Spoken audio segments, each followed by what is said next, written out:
Hello, hello. Greetings and salutations. How are we?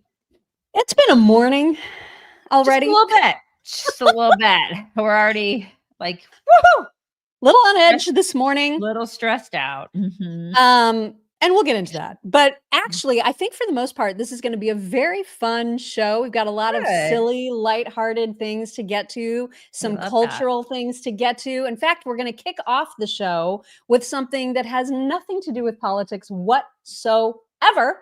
And it's because we had a conversation offline yesterday about this recent viral clip of J-Lo that is going viral for all the wrong reasons. And we should probably look at, when was it that she did the Super Bowl halftime show with Shakira? How many years ago? 2020. It was 5 years ago. You were absolutely right. When we talked to Dave Rubin yesterday, you were absolutely right about that. It was 2020. So, okay. So I know most of our audience knows what we're talking about. If you remember the halftime show of the Super Bowl with J-Lo and Shakira, they were so sexy. They were sexy, but she was 50. So just keep that in mind. She was 50 then. Right.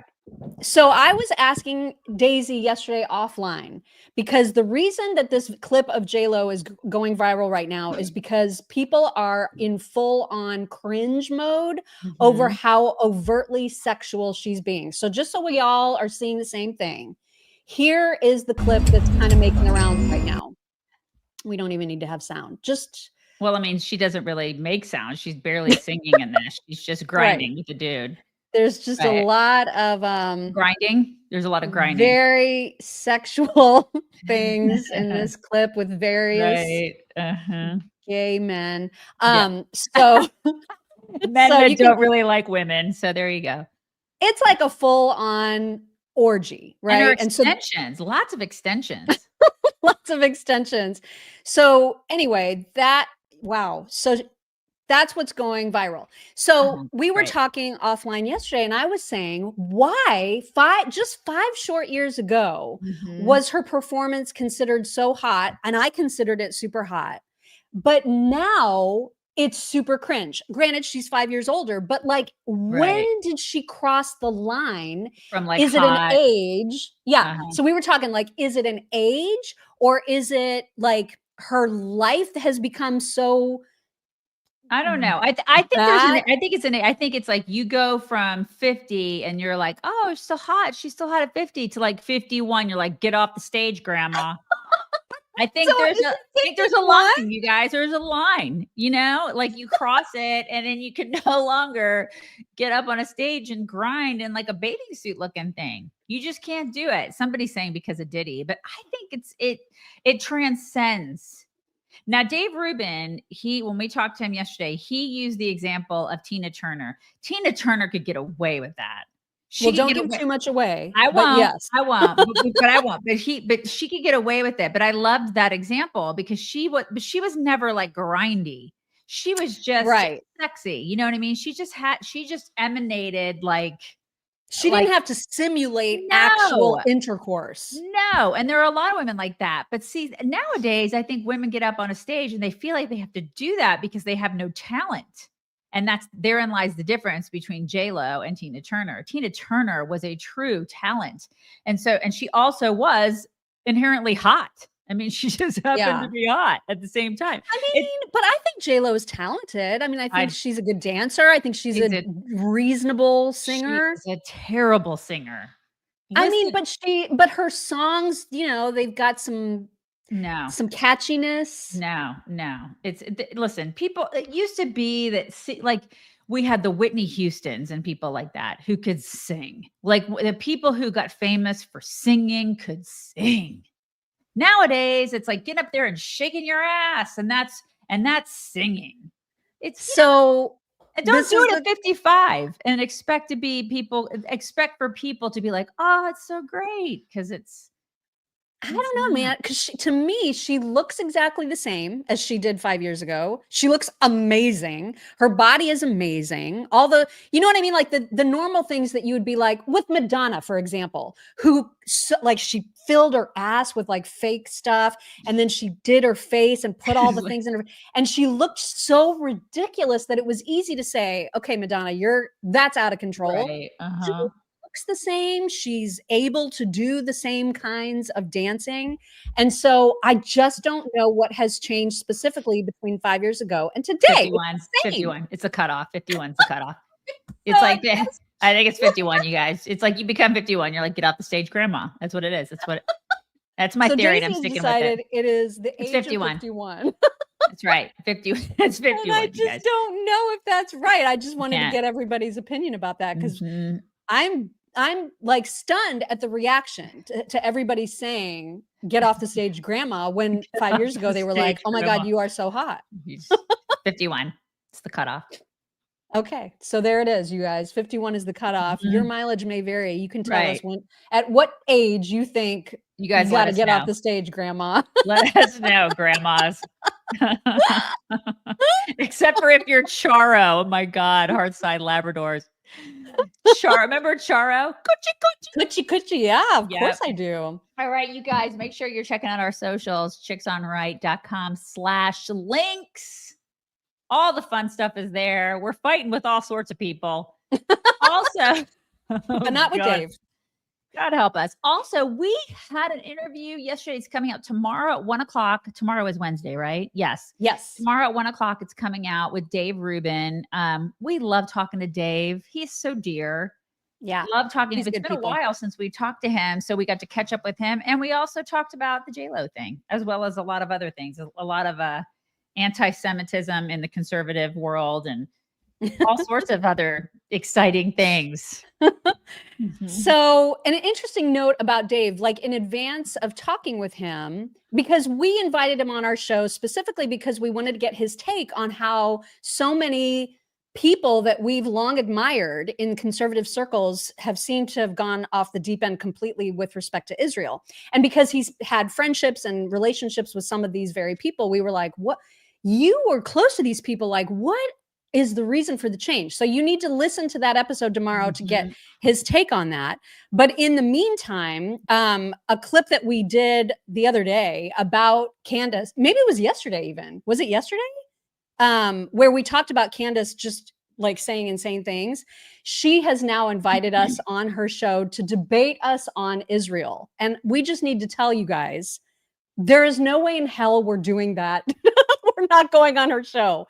So, and the reason is because she has found lots and lots of ways on the internet and crazy stories and crazy ways to promote her narrative about Israel. And she wants to debate us on those points. We have not gone down those same rabbit holes because to me, that is, and this is what we said back to her, it would be like debating the leaders of the Westboro Baptist Church. They know all of the little Bible verses that they're using to justify their crazy. And we just know they're crazy. You know what I mean? Like, I'm not going to go into the weeds or the rabbit holes to try to refute every single reason that they're justifying their evil thoughts. I just know they're evil. And so we're not willing to like, we're not so interested in clicks that we're going to go on her platform to do that. I think that's a great point. It's great to point that out because a lot of people would be like, because she's got a lot of oh my God, she's got a like we would platform. That would catapult us, even though it would be awful. It would be terrible. It would not be fun. It would be awful. But and I would not want to do that. But a lot of people are like, you should go on because it's such a great opportunity. I mean, no, it's just not. It wouldn't be it wouldn't be because Mock and I have never been. We've been doing this for 17 years. We just like doing it because we want to inform people. We want to have fun. We're all about community. We're not about that. We just aren't. We're just not about it. Right. And absolutely. As evidenced by the close-knit community that we have. So we're just putting that out there. So we wanted you guys to know that's what's happening. And you can see that response on our Instagram page, which is where she chimed in and said, come debate me. It's a losing proposition because of the depths that she has gone to find websites and sources that will back up what we think is pure evil. And watching her fall down into that rabbit hole is just, I don't want to be anywhere near it. And we're not going to change her mind. Right. Exactly. We're not changing her mind. You know what I mean? It's like, it's like there are some liberals that we have been able to convert to our side, but we can recognize who we can maybe help and who we can't. And like, we're not going to change her mind, you know, and she's not going to change my mind. So we're old enough to recognize that this is not our first rodeo. You know what I mean? Yeah. So it's not happening. If you thought we were going to take her up on that invitation, which is very generous, it's a very huge platform. Huge. You know, thank you, Candace, for inviting us to share in your gigantic platform. It is not worth our souls. Right. Sorry. Exactly. It's just not worth it.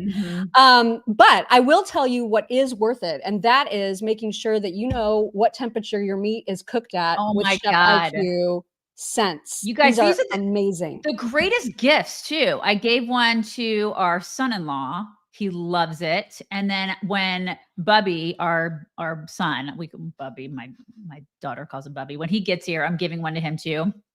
Because the hardest part about cooking your meat is knowing like when it's done, right? Because I'd rather be at the pool or inside in the AC talking to people and not sweating my butt off next to the grill. And so it's nice to be able to just stick the Chef IQ scents in the meat and then like program it. And there's an app on your phone where the app will tell you, hey, your meat's done. This is exactly what you want it, you know, medium rare, whatever, like well done. It'll tell you exactly when it's done, which is really great. You can also do it like it doesn't just have to be on the grill. It can be in the oven. It can be in the air fryer. You can, whatever. It's the most fantastic thing. People love this. And then it just, especially dudes that love gadgets. Are you kidding me? This is like right up their alley. Right. What dude doesn't like gadgets? So it sends an alert to your smartphone when all your meat's done. And then you don't have to guess about any of that stuff. So it's fantastic. Plus right now they're having a flash sale. Chef IQ Sense makes you a grill master, you guys. You can get in during the flash sale. You're going to get 15% off. Visit chefiq.com. Use promo code CHICKS. That's chefiq.com, promo code CHICKS. Jennifer, I burn water too. I do the same thing. But I don't burn steaks. Now that I have this, the greatest. Oh my gosh. All right, let's get into some news. But again, this could be like a shorter show, I think, than normal. Really? But we're going to get into news. We're going to get into some culture stuff. And one of the most saddest stories, and the reason for my name today is Theo, you guys. Theo is gone from the Cosby Show. 54 years old, accidental drowning. Apparently it was a riptide in Costa Rica. Yeah. I mean, that you just don't ever hear about drownings. I know. You know? Like that is just awful. It's just so awful. He's my age. Yeah. Yeah. Gone way too soon. I love that show. I know there's like kind of a ickiness attached to that show now because of Cosby. But you guys, if you're a Gen what a Xer, great show. You grew up with that show and like you loved everybody on it. I mean, that's the thing. So yeah, rest in peace. It's interesting that you say that you never hear about drownings. Here, we hear about it a lot. Do you really? Only you live next to the water, so I guess. Right. I mean, it's just interesting. And because of that, you know, like here, like I have very different sources about hurricanes and watching hurricanes and hurricane preparedness than I did in Indiana, obviously, for obvious reasons. And the same is true about rip currents, because I can't believe, like, I'd never even heard of rip currents when I lived in Indiana. And here you hear about them all the time, how to watch for them, how to survive them, what to do if you get caught in one. Like it's a big deal. It is a big deal. And of course it's made me paranoid of just one more thing that I wasn't paranoid of. I am. Just don't go in the ocean. The problem solved. You know what I mean? Just stay in a pool. Don't go in the ocean, you know, just don't. Promise me you won't. Well, I mean, I do go ankle deep in the ocean, but that's about it. I just go to like, you know, I don't think a current will take you if you're ankle deep. I don't think. I should be all right. Okay. I should be okay. Okay. Anyway, that was really, really sad news. And of course, yesterday and then even on Friday, we were talking about the fact that Trump has now filed a lawsuit against the Wall Street Journal. Wouldn't you know it? The judge that's going to oversee that case is an Obama appointee by the name of Darren Gales. So they're already preparing to lose the initial case. He's already talking, Trump is already talking about appealing immediately if that is the case. So look out for that. God, our judicial system, man. It's so borked. So borked. Oh my gosh, it's so borked. And then the story that we talked about yesterday, like all the things that Tulsi Gabbard released, all the declassified documents related to Comey and Hillary, there's even more. So apparently newly declassified files show that Comey and Obama's FBI didn't bother to adequately investigate the Hillary Clinton email scandal because they were way too busy dealing with this whole fake dossier for the Russia hoax. Gosh. Can you even? I can't even.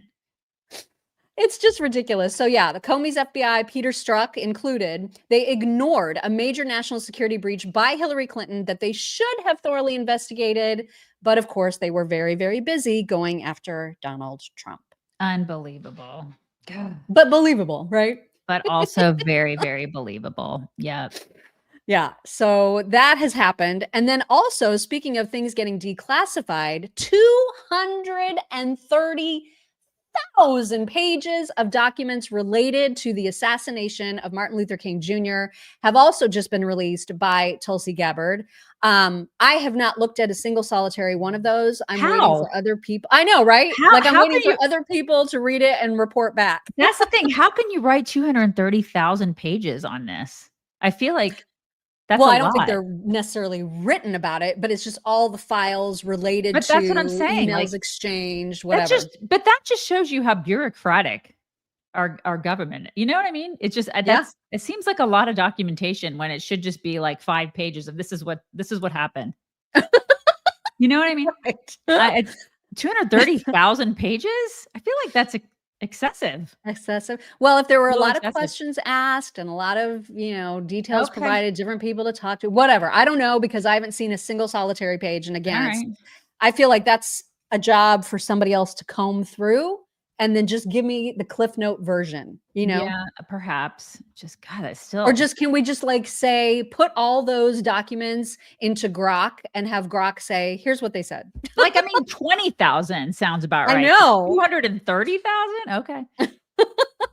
Yeah, it's a lot. It is a lot. So if somebody else wants to look into that and report back, that's great. But we are not going to be combing through it. We're not doing it. Here's an interesting little stat about the autopen scandal, and that is that ABC, CBS, and PBS all refused to cover it completely. NBC spent a grand total of 34 seconds on the story. My God. 34 whole seconds, you guys. Look at them. So thorough. Look at them journalisming. God bless them. So thorough. So good. Yeah. Raise your hand if you're surprised by that.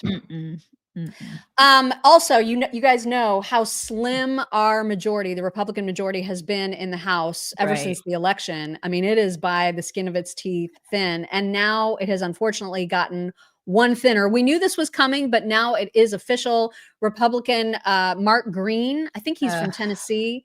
He has just officially resigned. And now that means that there are 219 Republicans versus 212 Democrats. So legislation is going to get even harder and harder to pass. What was his reason for resigning? I can't remember if he's the guy that had some marital troubles that he wanted to get. Oh, okay. I mean, don't they all have marital troubles though? I think it's a prerequisite. Yeah.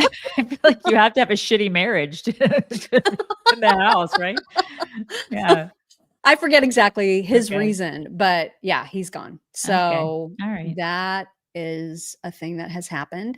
And then meanwhile, this is actually amazing to me for a reason that you might not suspect, but in terms of June fundraising numbers, the RNC has taken in $16.2 million versus the DNC's $8.6 million. The surprise really here is that the DNC, with its current makeup and leadership, took in any money at all. Yeah, I totally agree. Who gave them $8 million? That's a lot for them. Yeah. Especially they're so utterly dysfunctional right now. I don't know how they managed to fundraise. But it's promising that we raised double what they did. That is promising. Yeah. Also, we've talked a lot about the fact that there was this rescission package passed that eliminated taxpayer funding for NPR and PBS. And so Kathy Hochul, she just posted the most ridiculous thing on X. She posted an old family photo and said, while I was caring for my younger brothers, Sesame Street was key to their early education. Oh my God. As a young mom, my kids loved Sesame Street and other public programs. Now, because of cold-hearted Republicans, this critical programming may not be there for our grandchildren. And this, of course, got immediately community noted because Sesame Street is produced by Sesame Workshop, not PBS. It receives very minor federal funding, and it recently signed a major distribution deal with Netflix. It is not going away because of the rescission bill. And there's also so much other crap for like kids watch Bluey now. They don't watch. I don't even know what that is.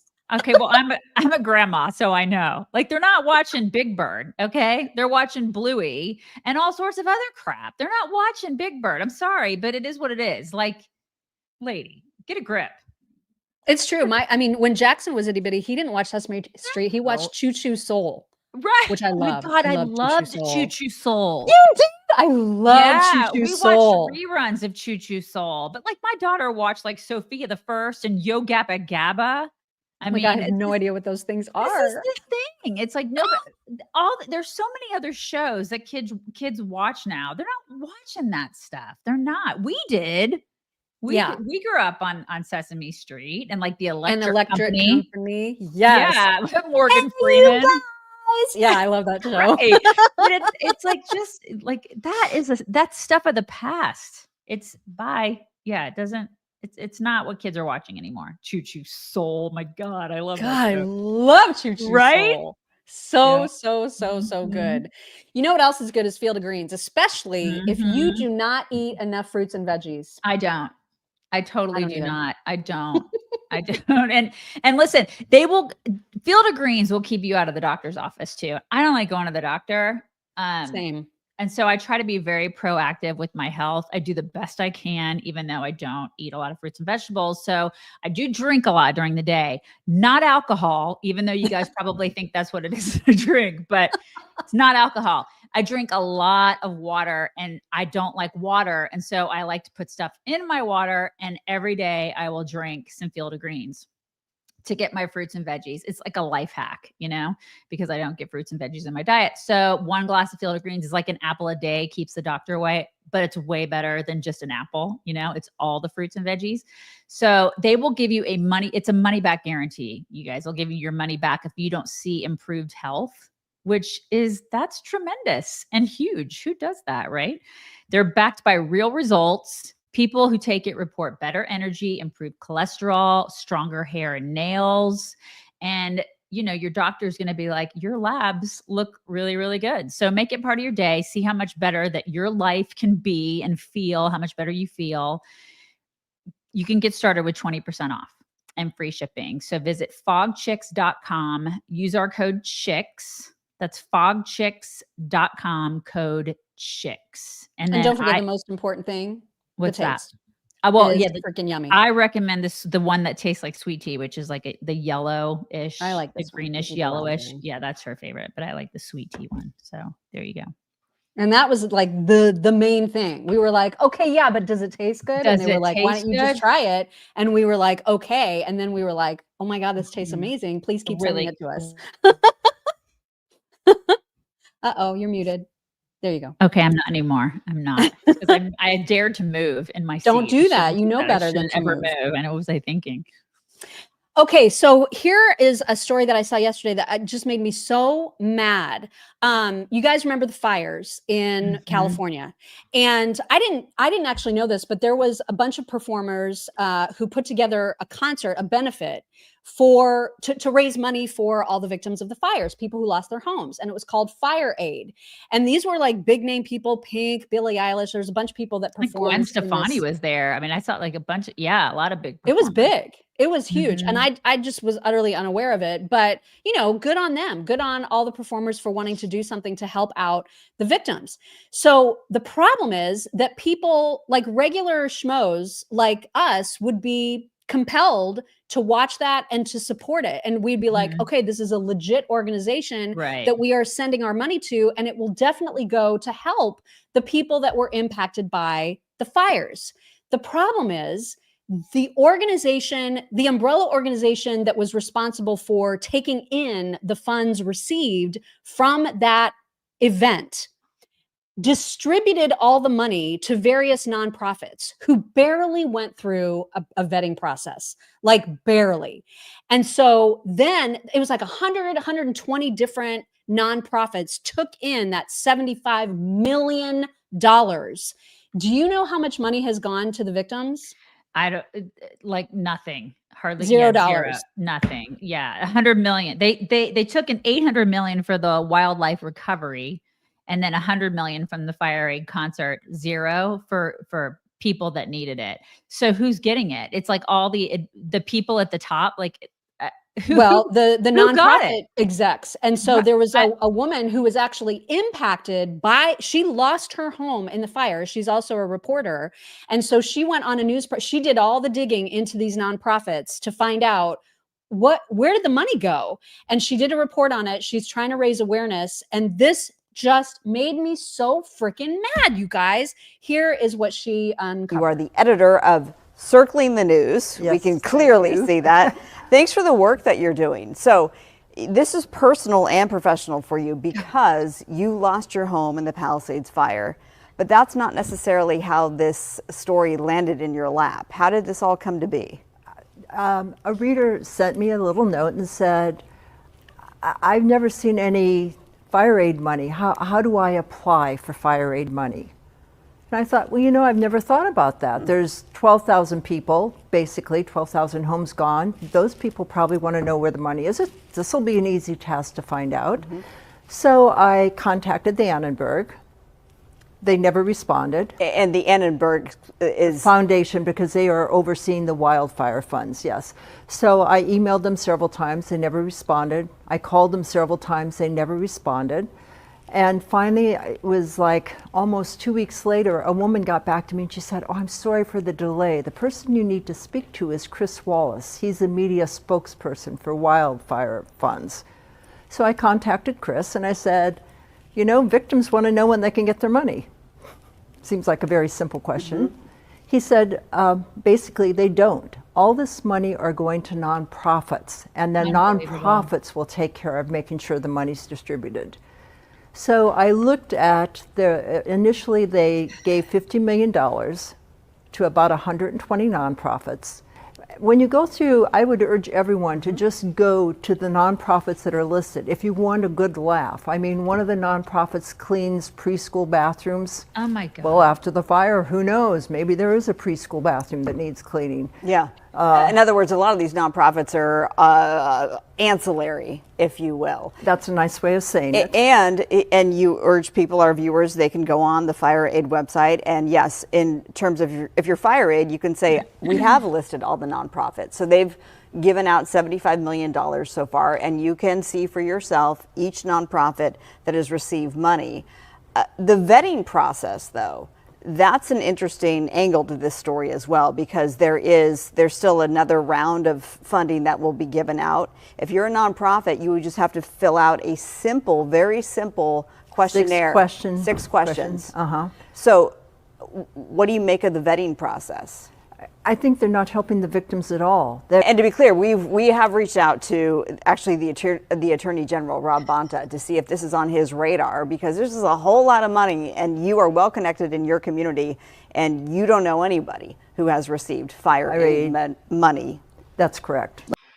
Oh my God. What a scam. And what a And I lack. would think all the celebrities that participated would be pissed, and they should be raising a huge stink about it. Oh, you'd think. Yeah, like all the people that you just saw in that clip, like the Pinks of the world and the Red Hot Chili Peppers and all those people, you think that they would, Alanis Morissette, you think they would be losing their minds because they're connected to that. So you're part of it. You're now connected to that giant scam and the lack of humanity. You think you're doing a good thing. You're going out there and performing. You're now connected to that. You're connected to that. Like, gross. It's just so gross. And you know what else? Like, what it's going to do is it's going to make people not give in the future. Exactly. You see people do this, like these horrible people that scam other people, and they have just they do have a lack of humanity that I mean, I look at that and I'm like, I don't want to give in the future because I don't know where my money's going.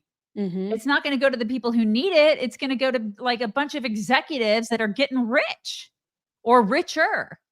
So it's so disheartening. Or they're going to these pop-up nonprofits that barely have to answer to anything. They just have to say, make up a name, make up an LLC real quick. And then all of a sudden they can rake in millions of dollars hundreds with no of millions. Accountability. Hundreds I'm just so mad about it because this is stuff that I didn't know. And it would have been so easy to fall into that. This is legit. All these people are involved. This is totally legit. I'm going to send a check. And then look what happens. Yeah. It is unforgivable. I hope that attorney general does something about we'll see. I mean, it is California. And meantime, they're rebuilding low-income housing in the Palisades. They're building low-income housing. It didn't exist before. I'm sorry. You're right. I'm sorry. Building low-income housing in the Palisades where people's homes should be rebuilt. Yep. They never got, permits to do that. It's what's happening there is it's criminal what's happening there. That just made me so mad. And I wanted to spread the word. So it's awful. Spread it further because everybody needs to know about that. Nonprofits, NGOs, all of it seems like such a freaking scam with the exception of some of the more long-standing, well-known ones. I know some folks have mentioned Samaritan's Purse. Salvation Army was one that we always used to be very much into because it's local to your community. And typically those are pretty well regulated, it seems like. So anyway, just be careful where you send your money. Make sure that you know where it's going because damn, that is just not okay. Nope. Colbert is, as you know, canceled. We talked yesterday about how happy Trump is about the fact that he is canceled. And he put out that tweet going, I'm super glad. I hope Kimmel's next, all the stuff that we showed you yesterday. And then Colbert last night responded. Here is what he said. End of the network. In a completely unrelated story, on Friday, Donald Trump posted, I absolutely love that Colbert got fired. His talent was even less than his ratings. How dare you? He's not wrong. How dare you, sir? Would an untalented man be able to compose the following satirical witticism? Go yourself.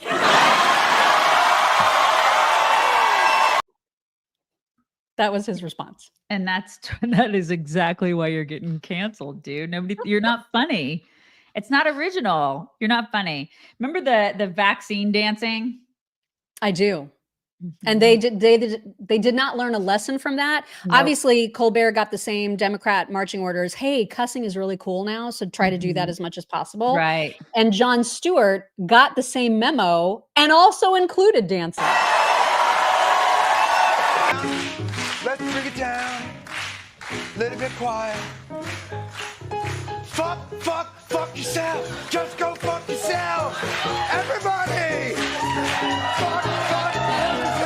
Just go fuck yourself. Fuck yourself. Just go fuck yourself. Fuck yourself. Just go fuck yourself. Go fuck yourself. Unhinged, man. Remember, he used to be funny. He was so funny. I really liked him. It's just a shame. Yeah. TDS is real, you guys. It absolutely is. And so is the fact that emergencies and disasters sometimes happen and you need to be prepared. You're so good at those. You're really, really good. You should be prepared. Mock should be prepared because of hurricane season. I am prepared. And all the EMPs. She's freaking out about EMPs. Why do you gotta say that? I'm just saying, you should always be prepared. You should always have food. You should have water. You should have like some supplies. The one thing that you should totally have is a solar power generator. You should have that. I have one. We have that in our little, we have a little safe room in our garage. Like if there's a tornado here, that'll be like the one thing left standing. We all have to get in it. Like every single one of us and our 3 dogs have to get in it. So that's going to be fun. But yes. And the cows, you got to fit the cows in there. I know, right? I don't know how we're going to do it. It'll be like Twister with the cows that like got caught up in the twister. I mean, it's going to be crazy, but we'll try to do it. But the solar generators are awesome because they're fast charging. They have a high capacity lithium battery. They have multiple outlets because my daughter, the first thing she's going to want to do is put her phone in there because that's going to be the most important thing.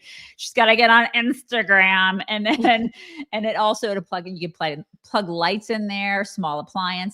It's lightweight. It's easy to carry. It has built-in safety protections against overcharging and overheating. It's quiet. It's fuel-free. It's low maintenance.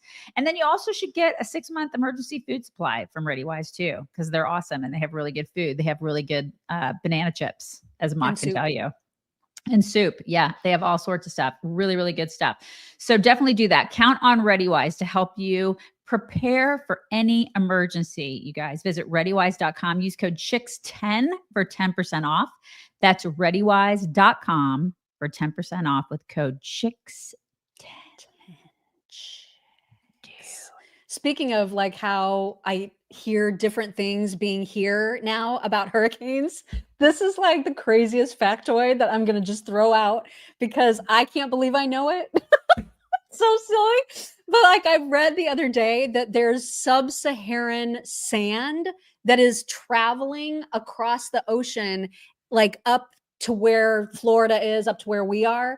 And because of that sand, it deters the formation of hurricanes. So we like the fact that there's this dust coming from the Sahara.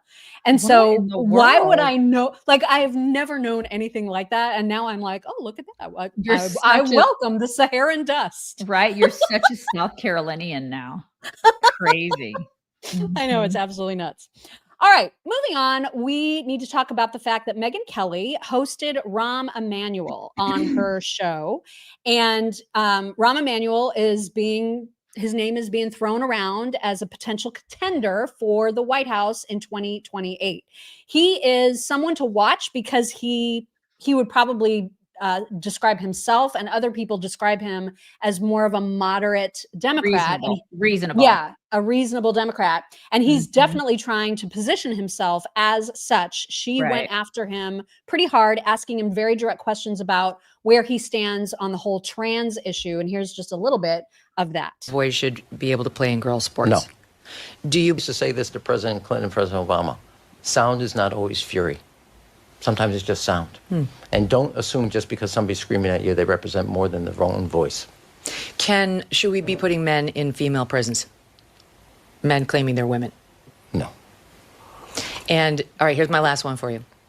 Can a man become a woman? Can a man become a woman? No. Thank you. No. That's so easy. Why don't more people in your party just say that? Because I'm now going to go into a witness protection plan. It's very interesting because he did say a lot of things that were, I guess, that could be considered right wing now, right? He didn't toe the party line. He was trying to be more middle ground. Yeah. I mean, it's weird that it's even called middle ground. It's just common sense. But he was doing that. And I don't know. There's a part of me that's like, he's doing it because he probably wants to win, you know, he wants, of course. Yeah. He wants people to see him as, okay, look, I'm not crazy. Our party is suffering. We're underwater right now. We don't have a leader. We're rudderless. So I'm going to say these, I mean, I don't trust these people. Oh my God. You can't trust them as far as you can throw them. You cannot. Right. So he's saying, I mean, I'm not saying that he doesn't believe those things, but I'm just saying I don't trust him. Yeah. I mean, the Emanuel brothers, are you kidding? Right. I mean, they used to be considered real fringe. And so the fact that he is now considered to be more moderate in comparison to like the Zorans and the other crazy people out there. Insane. It's nuts. It's absolutely nuts. Right? Yeah. So that is a thing that That's happening. Oh my God. Yeah. Let's talk for a moment about immigration, because the criminals, the illegals, they keep criminaling. And unfortunately, they shot a CBP officer in the face and the arm. That officer is recovering. The two men are in custody. They are Dominican illegals, and they were caught and released at the border during Biden's administration. One of them in 2022, one of them in 2023. And you can imagine, I mean, the problem is that it used to be that if a CBP officer got shot in the face, more Americans would be super outraged about that. And now it doesn't matter. It's like people want this to happen. That's how twisted everything has become. And so Tom Homan and Kristi Noem held a presser yesterday to talk about the fact that these men are now in custody, and they are sick and tired of sanctuary cities, sick and tired of sanctuary states and the governors who lead them. And they had a message for them. Here first is Tom Homan. I'll say it again, sanctuary cities are sanctuaries for criminals. And I'm going to work very hard with Secretary Noem to keep President Trump's promise and his commitment several weeks ago that sanctuary cities are now our priority. We're going to flood the zone. You don't want to let us into jail to arrest a bad guy in the safety and security of a jail. You want to release him into the street, which makes it unsafe for the community, makes it unsafe for the officer, makes it unsafe for the alien. Anything can happen on a street arrest. So what we're going to do, we'll have more agents in New York City to look for that bad guy. So sanctuary cities get exactly what they don't want, more agents in the community and more agents in the work site. If we can't arrest a bad guy in the safety and security of the county jail, then we'll arrest him in the community, and we'll arrest him in the jail. And when we arrest him in the community, if he's with others that are in the country illegally, they're coming too. That's right. Get him. Get him, Homan. Yeah, that was awesome. And Kristi too is just, she's had it. And rightly so. These sanctuary city policies are so stupid and so anti-American. And so dangerous. Yes. For everybody that lives there. I know. I can't believe that people who live there aren't like, make it stop. Why do you want this? If you live there, why? Why would you want this? It is mind-blowing. Here is what Kristi said in the same presser. I'm calling on every single mayor and sanctuary city and sanctuary governor to change their policies and to change their tactics right now. How many more lives will it take? How many more people have to be hurt and victimized before we have public safety be a #1 priority in some of our largest cities? That's right. Why? Exactly. How is this hard? I don't understand how this is controversial, how anybody disagrees with it. Like, I just don't get it. I don't get it. The Democrats are they're the party of criminals. You know, that's who they are. Defend. Yeah, that's who they are. And they're going to die on that hill. And I just don't understand it. I don't understand how anybody could be a Democrat right now. I don't get it. Same. And of course, you know, Border Patrol and ICE still have to deal with the fact that there are so many illegals yet to catch that Biden allowed into the country. And just to give you an example of the kinds of things that they're engaged in, take a look at this news report. She was abducted, and there is video right there showing the woman being carried away by a man. Katira Winfrey spoke to a neighbor whose home security camera alerted him that something was not right. She was kicking and screaming. He was carrying her, and it just stood out to me. Police say this video shows a glimpse of a Chinese immigrant woman's attempted escape from suspected trafficker Jose Carcamo. Authorities say he's the man seen carrying the struggling victim back to where she'd reportedly been held captive for days. Oh my God. And he has been arrested, thank God. Oh my God. And I mean, what in the world? That dog was like, if I could get over this fence, I would rip you up. You know what I mean? It's like that tiny little dog was ready to just crush somebody. Gosh, I mean, it's And yet the Democrats will be like, we need to make sure that they're better taken care of and have a path to citizenship. Yeah, they're like, white men are worse. What in the world? They're just like, they're the ones who are like they're the ones who are committing all the crimes. Illegals don't commit crimes. They don't commit crime. Okay. All right. If there's one crime committed by an illegal, that's too many. That's what I don't understand. Committed it coming illegally. Right. I don't like, this is not hard. It's not hard. It's not. And yet here we are. Mm-hmm.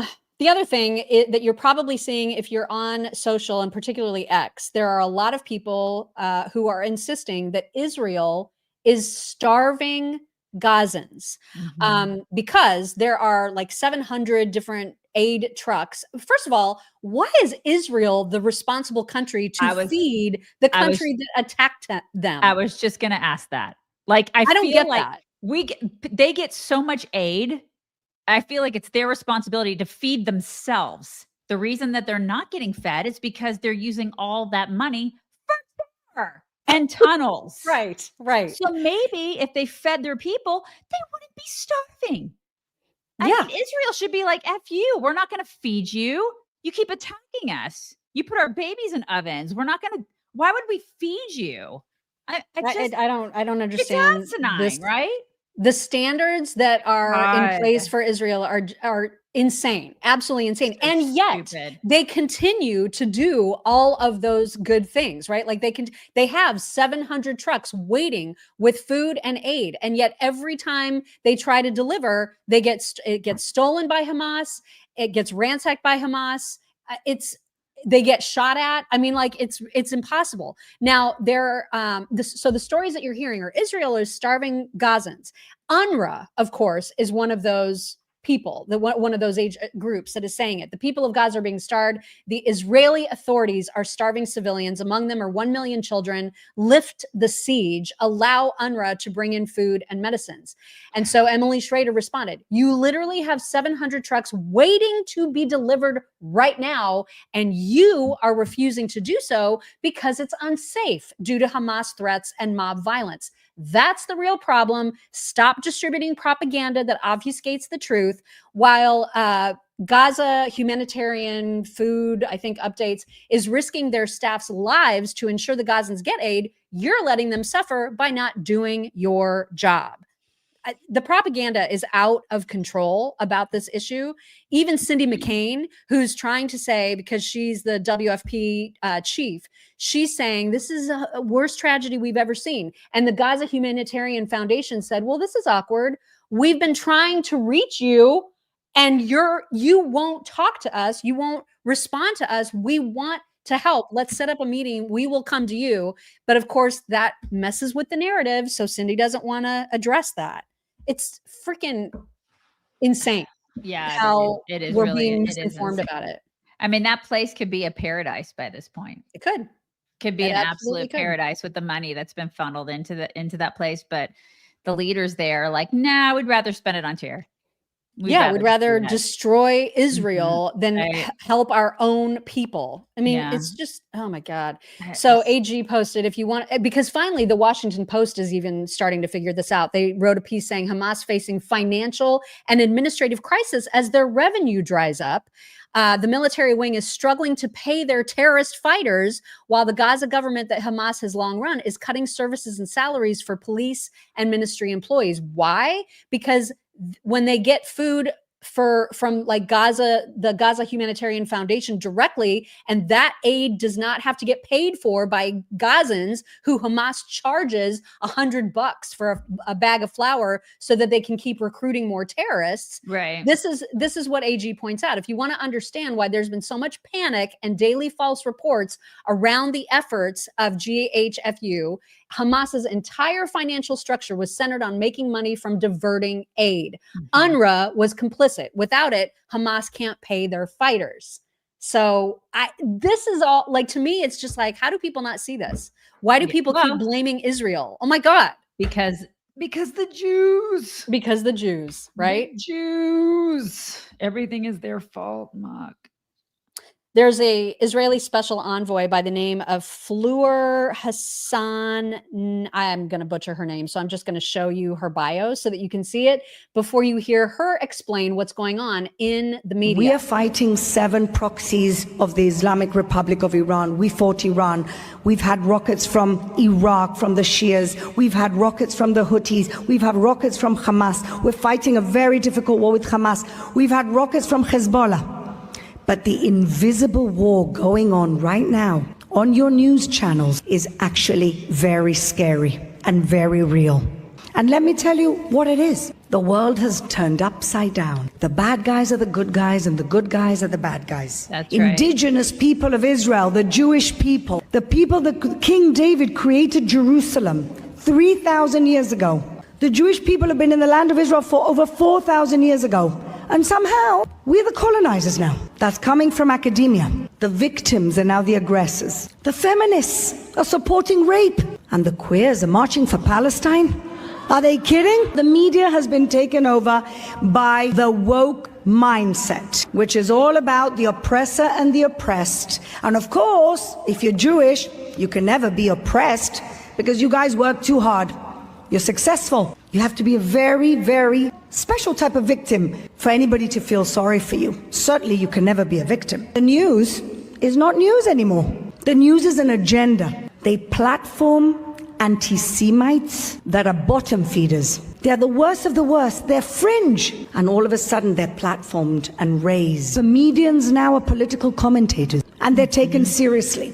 You have thousands upon thousands of Christians being killed, slaughtered in Africa, in Egypt, in Syria, never in the news, because the people killing them have to remain the victim. That is God forbid the real oppressor should be called the real oppressor. And that's what's happening in the news right now, on your screens every single day. I wonder if they'll start reporting it when they start killing us here. That's a great question. I wonder if they will. And why don't they think that that's exactly what the plan is? You know, they keep just saying it. Well, I mean, it's not like we can take it right from the source. Well, money is a very powerful thing, Muck.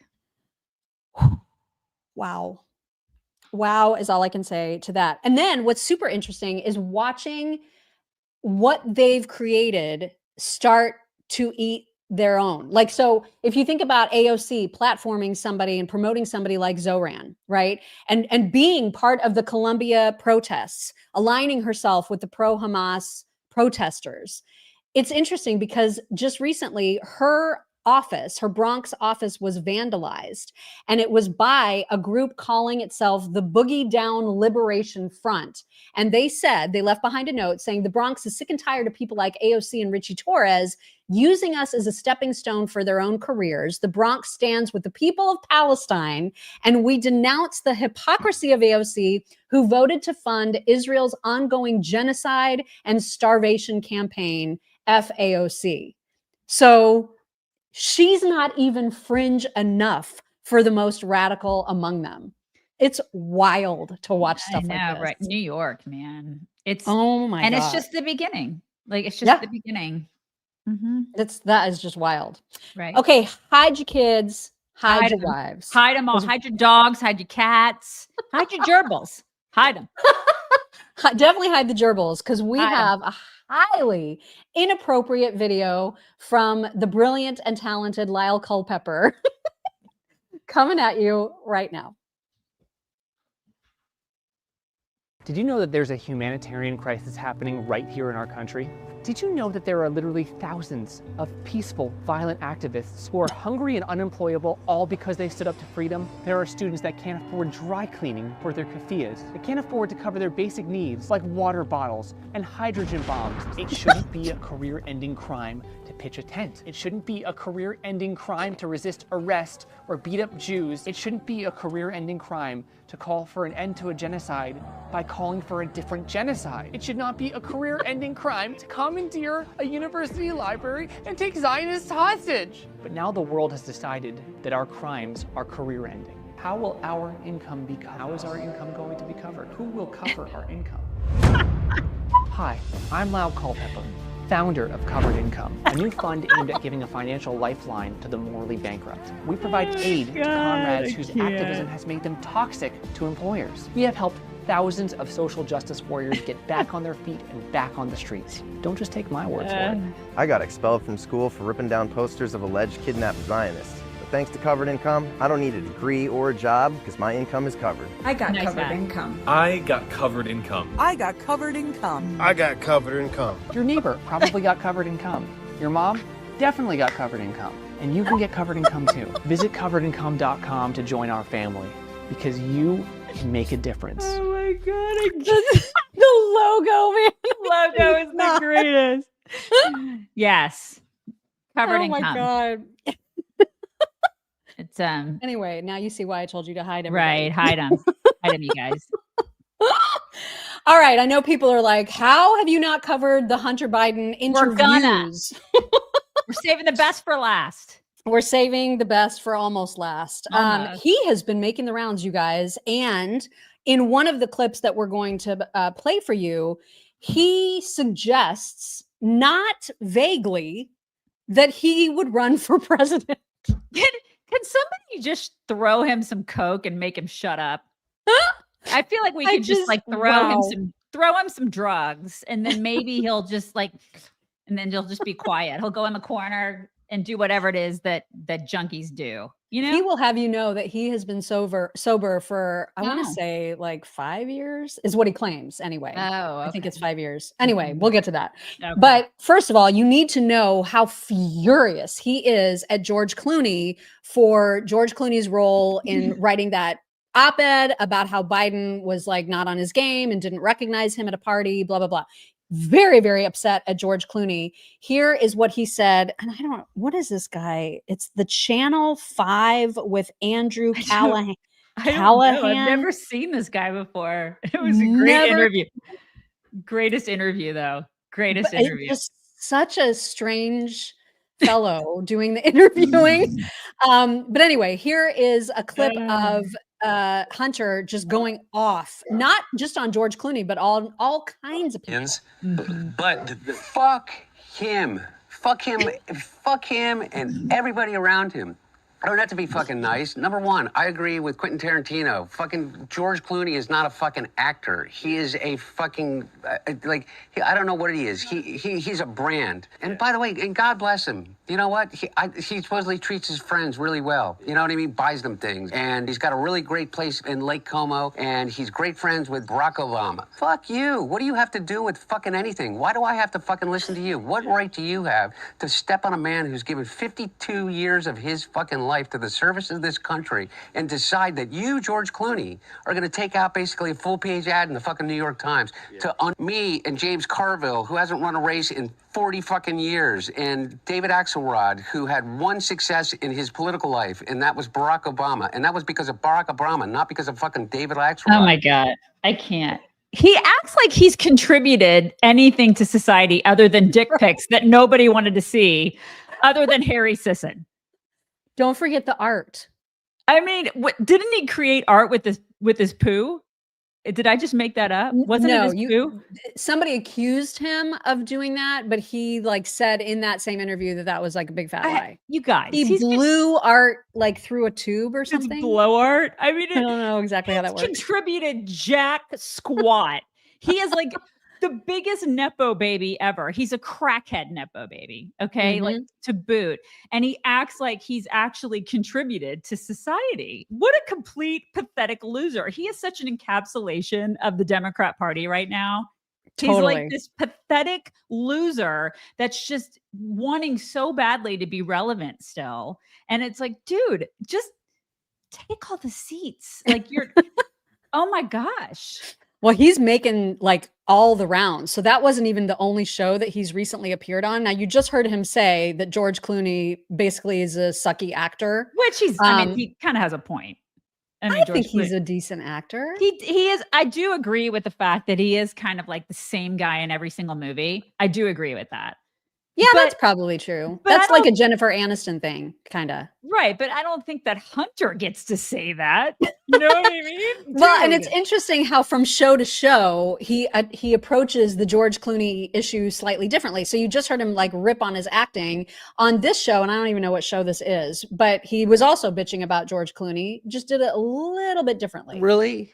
Really, do you think in middle America, that woman that talked about, that voter in Green Bay, Wisconsin, gives a shit what George Clooney thinks about who she should vote for? And I'm not saying he's not a good Democrat. I'm not saying that he's not smart. I'm not saying that he's not a brilliant actor. I'm not saying that he's not a good friend to the friends that he's friends to. But in that moment, no, he wasn't. He didn't do the right thing. And to say something that is so patently untrue in order to justify what you did afterwards is cowardly, is weak. He's actually calling somebody weak. Hey, where's your daughter that you don't recognize? Oh, yeah. You pathetic loser. God, I cannot with this guy. He is just a junky trust fund baby. Oh, my God. I can't with him. Scumbag. Total scumbag. Well, and speaking of being a junkie, this interviewer guy, what was his name? Andrew asks him a lot about crack. And there was like even a point where he started to explain how to make it because he made it himself. Oh my God. Here's a little bit about the whole crack thing. Get crack. One of the things I don't want to do is give a how-to to any moron like myself that may think that it's a good idea. But crack cocaine is I am fully aware when I'm talking about it in relationship to my own experience with it. It is still a shocking thing for most people because we have been fed this perception of crack cocaine. It's more than just a drug. It's more than like if you say meth or if you say heroin or if you say cocaine. It comes with a whole bunch of different baggage. And because of that, places that you can go get it are some of the most dangerous places in whatever location you happen to be in. And it's everywhere. Mainly for that reason, I learned how to make my own. Debbie, So I just made it for myself. Debbie, he is crossing his legs like a Democrat man, you know? Yeah. It's like, that's just like that. It's like that. There's a tiny little, Just or an no. absence of the things Absence that of balls. No balls. Right. Right. Mm-hmm. So there was that moment. And then apparently a bee started attacking the interviewer. So like Hunter joked about how he was just trying to ignore it, but also wanted to continue talking about crack. And then also suggested like that rumor from forever ago that birds are not real. Have you read, I'm going to pretend like you're not getting attacked by a bee right now. Hey, it's all right. Keep my train of thought. Without them, we would all Just trying to root, by the way, that's true too. Birds aren't real, but bees are. I feel really reluctant to kind of have some euphoric discussion. I know you're not asking me to do that, but have some euphoric discussion about crack cocaine. I think this might be kind of the opposite here. Okay, no, it's the exact opposite. I'm saying I don't want to have the experience of some euphoric recall. That's how powerful crack cocaine is.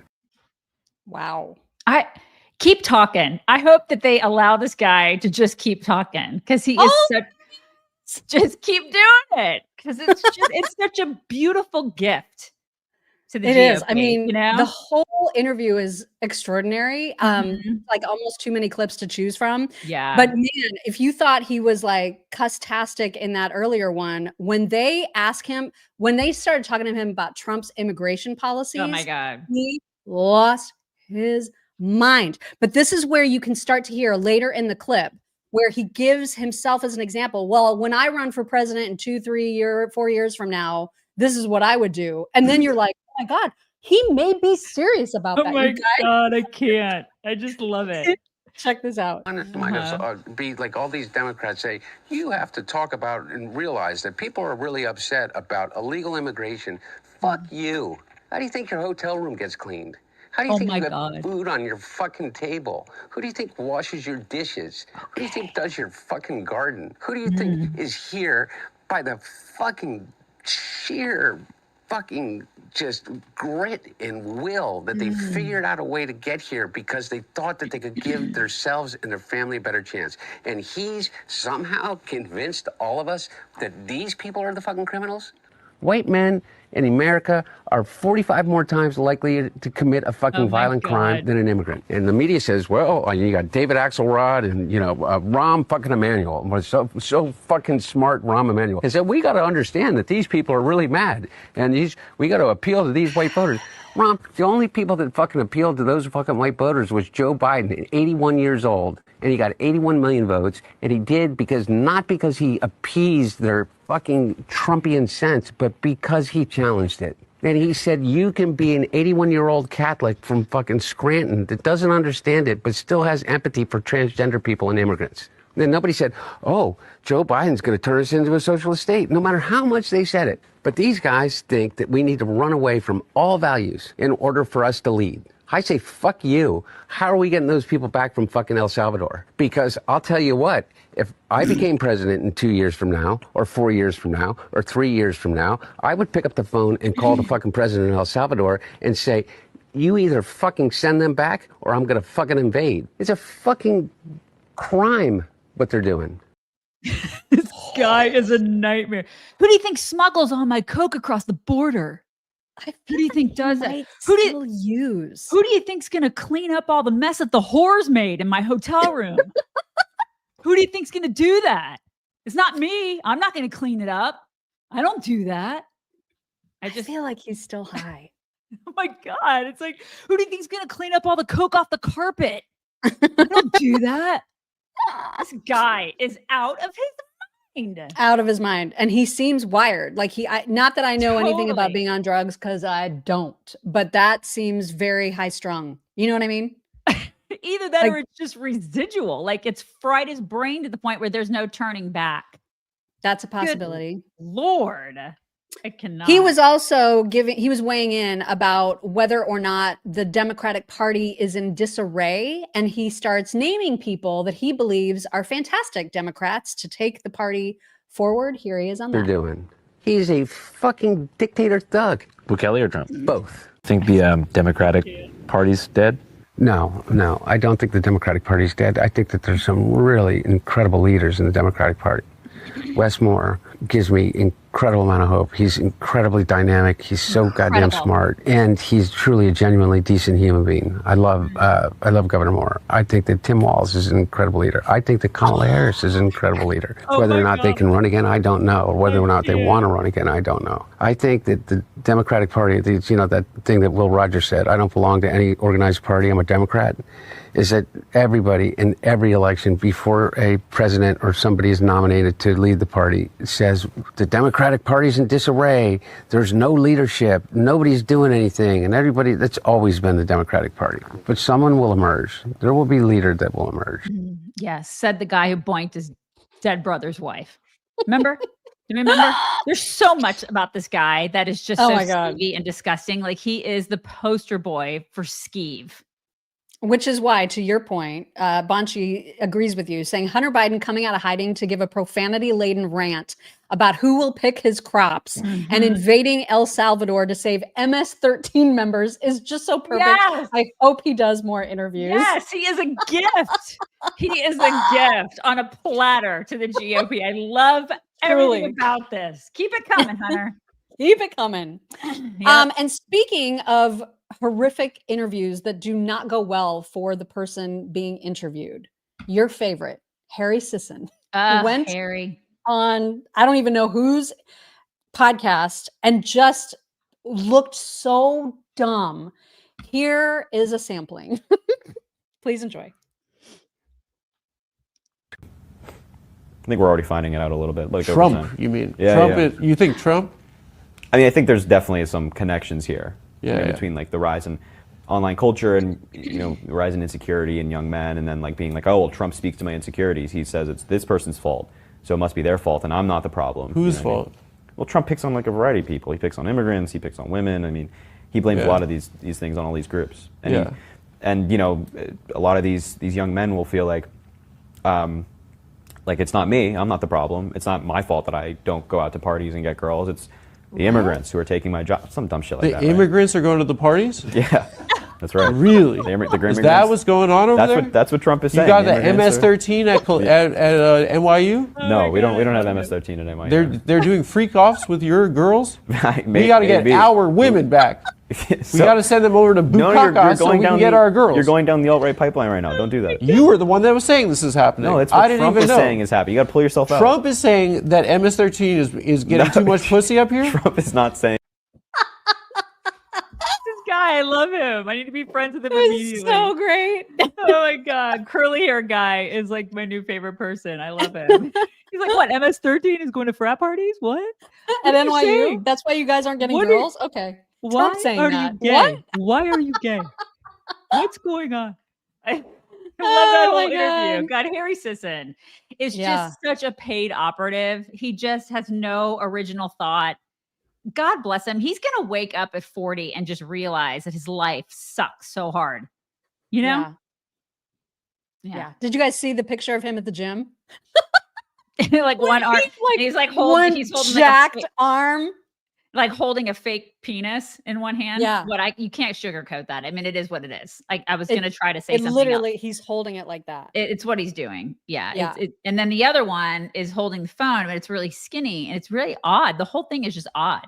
All of it. It's not good. Like it's not. And he posted it like to be like, see how tough I'm at guy the I gym. am. I'm at the gym. And it just made the comments, you guys. Oh my God. It was like so. He was demolished in them and it was a beautiful thing. I know. Trump has decided to have a new, he's grasping on to a new idea that some people have a problem with. You will be so proud of me because I feel like I've grown on this particular issue. Normally, old me would have been like, Trump, can you just not do this? But today I'm saying, I think this is just art of the deal stuff and I'm going to look away. I'm going to look away while it's uncomfortable and just think that this is art of the deal stuff. So what I'm talking about specifically is the Washington Redskins. He posted the other day, the Washington whatevers should immediately change their name back to the Washington Redskins football team. There is a big clamoring for this. Likewise, the Cleveland Indians, one of the 6 original baseball teams with a storied past, are great Indian people and massive numbers want this to happen. Their heritage and prestige is systematically being taken away from them. Times are different now than they were 3 or 4 years ago. We are a country of passion and common sense. Owners, get it done. I agree with this. I think it's also stupid. Why not? Oh my God, it was so stupid to change it. It's kind of like I heard that, here in Texas where I live, Fort Hood was changed to Fort Cavazos. And we taxpayers spent a bunch of money to do that. And now I heard they're changing it back to Fort Hood. It's like, can we really? Can we just not? Like, why are we doing? Nobody gives a shit. You know what I mean? Nobody cares. Just keep it. You know what I mean? Because I guess there's something there about like people are upset about the guy who's Hood, who I don't know. But I mean, do people really care that much about this stuff? Do we care? I just don't see the people that white liberals with all their white guilt feel, I mean, they're the ones that care on behalf of the Redskins, on behalf of Indians who don't care at all. Right. Do you know what I mean? So they're like, oh my God, this is so offensive. And all the Indians are like, it's really not. We're fine. I know. That's the thing. I don't think that people who are Native American are sitting at home going, oh my God, they really need to change the name. They're just living their lives. People are living their lives. And I think you're right. The white liberals on behalf of other people are so offended and they need to quit doing that so much. Well, so this was fine. Like I had no problem with this tweet at all. The next one was where yesterday me would have been like, oh my God, why is he doing that? But then I was like, no, I'm not going to think about that. I'm just going to assume that this is art of the deal stuff. Please read what his second tweet said. My statement on the Washington Redskins has totally blown up, but only in a very positive way. I may put a restriction on them that if they don't change the name back to the original Washington Redskins and get rid of the ridiculous moniker Washington Commanders, I won't make a deal for them to build a stadium in Washington. The team would be much more valuable and the deal would be more exciting for everyone. Cleveland should do the same with the Cleveland Indians. The owner of the Cleveland baseball team, Matt Dolan, who's very political, has lost 3 elections in a row because of that ridiculous name change. What he doesn't understand is that if he changed the name back to the Cleveland Indians, he might actually win an election. Indians are being treated very unfairly. Make Indians great again. Miga. So, you know, lots of people were like, I can't believe he's threatening to like not make a deal with them on a stadium if they don't do his bidding, essentially.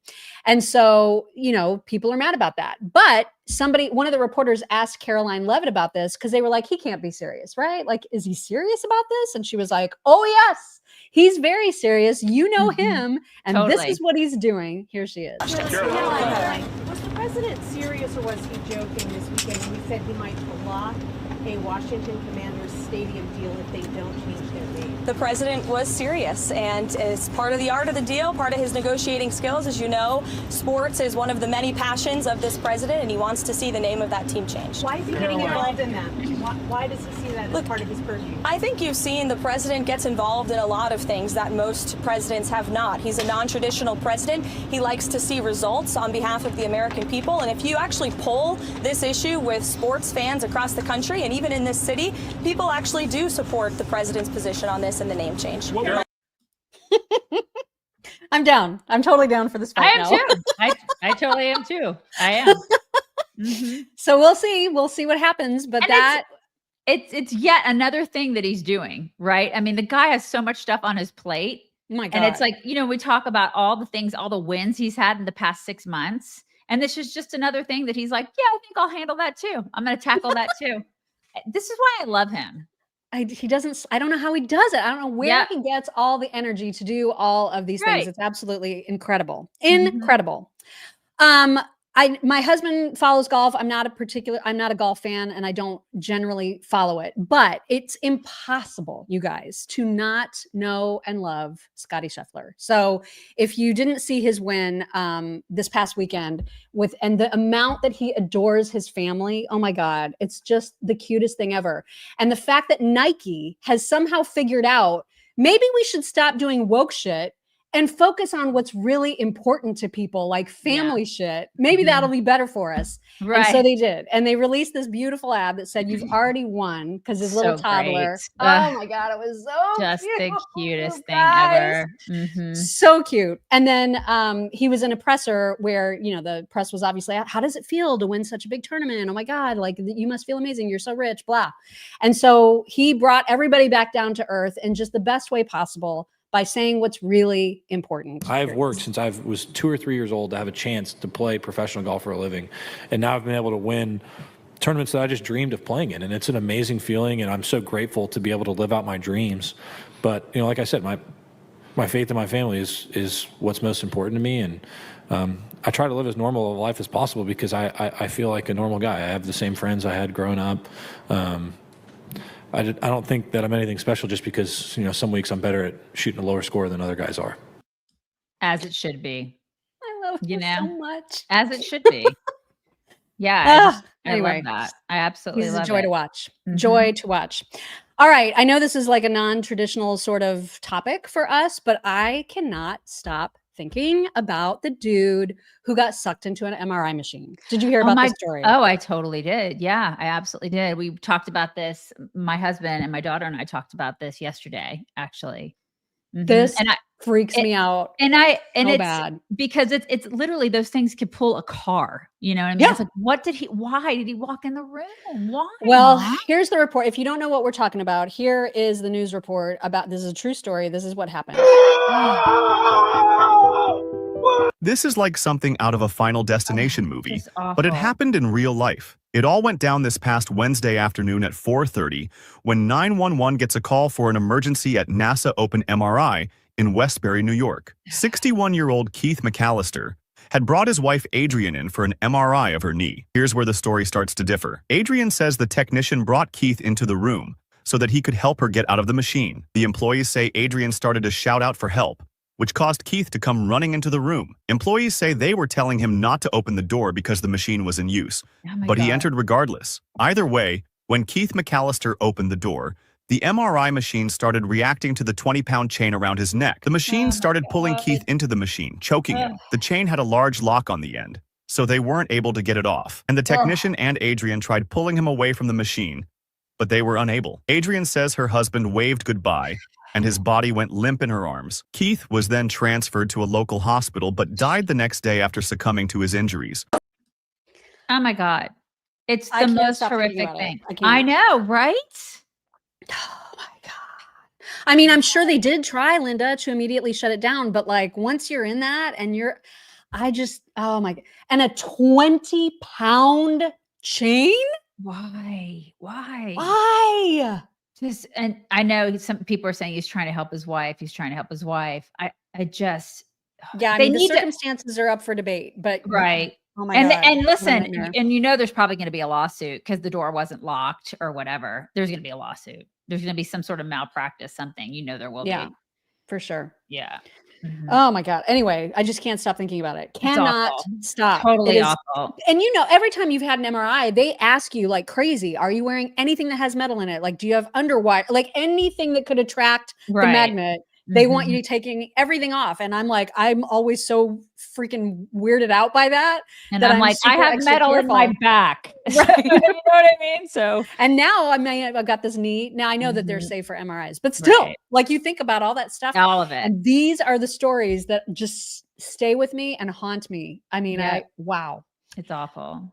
All right, one more just note before we get to some My Pillow talks. Why is this woman you're about to see trying to normalize men wearing panties? Why is this ish kink that doesn't get talked about a lot?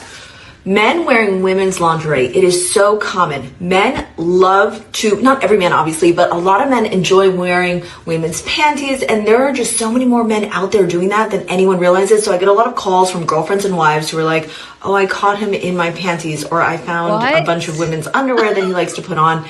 It's super common. It's just not talked about. And I wish it was discussed more because it is not this crazy, weird out there thing that a lot of people seem to think it is. And I think if we spoke about it more, it would be a little bit more normalized, so people wouldn't think like, oh, they're this thing or another. And I hear the word crossdresser thrown out a lot. And it might just be that the person likes wearing women's panties. You know what? You know what? We need to normalize not normalizing things so much. And, you know what I mean? Like we just, there's too much of this. Let's normalize. No, let's not. No. Let's not do that. How about we don't? How about if I caught my husband in my panties, I'd be like, we're going to have some problems.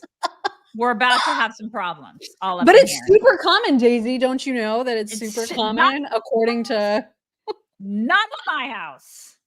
Oh my God. That is so just like, don't do that. That's not okay, dude. How about no? Anyway, moving on to some My Pillow talks. The English language is freaking batshit, and here is more evidence if you needed it. So this word is heat, which means this word is heed. No, it's head. You don't see how? Head. That's why. Okay. Which means this word would be, so it'd be bed. No. No. It's bead. Why would you think? It's because it's like heat. Not head, bead. That's why. Which means if you add an R to bead, you get... Oh my God. Breed? No. Ooh. It's bread. Well, there's a loop. It's because it's like head, not heat. Okay. Bread. That's why. Okay? That's Which why. means this word would be... Breck? Break. No. Break? No. It's break. No. Break. Let me try to be more clear. I love that. This word is break, which means this word is freak. Freak. No, it's freak. You don't see how? Break. Freak. Becoming homicidal. See what I mean? See what I mean? I feel so bad for your parents. I really do. Because your parents, they speak far better English than I do. This is the thing. Her parents came here from Poland and they did not know a lick of English and they had to learn it as adults. I can't imagine having to do that because with those examples. Oh my gosh. I mean, and they learned it by what? Watching TV? I mean, yeah, they watched some TV. They were immersed in America. So. Like Gilligan's Island. That's how they learned it. It's crazy. Isn't that messed up? It is. It really is. Absolutely nuts. All right, this next one is a non-traditional one as well. And I don't know how this ended up in my algorithm, but there's a woman who owns a print shop. And most of her content is related to the creations of her print shop, the assignments of her print shop. But she mentioned in a recent video that her husband he's a stay-at-home dad, and he has a gazillion different creative hobbies. And so people were like, well, we want to know about him, because one of the things that she showed him doing in a video was using a scythe to mow the lawn, like a giant curved blade. He was just swinging it from side to side and then using all the grass clippings as mulch. And like people were fascinated by this until she showed more of the hobbies. And now people are obsessed with him. Look at, he's amazing. Watch this. It's funny to me because my husband doesn't just have scything as a special interest. He has a lot of other special interests too. I'm just going to quickly show you some of them. He got really into quilting before our son was born. All of this fabric was hand dyed by him. Oh my God. The stars are embroidered and he sewed around them to make this pattern. Look at the details on the moon. That's not it, okay? This is one of his oil paintings. What? It looks like a photograph.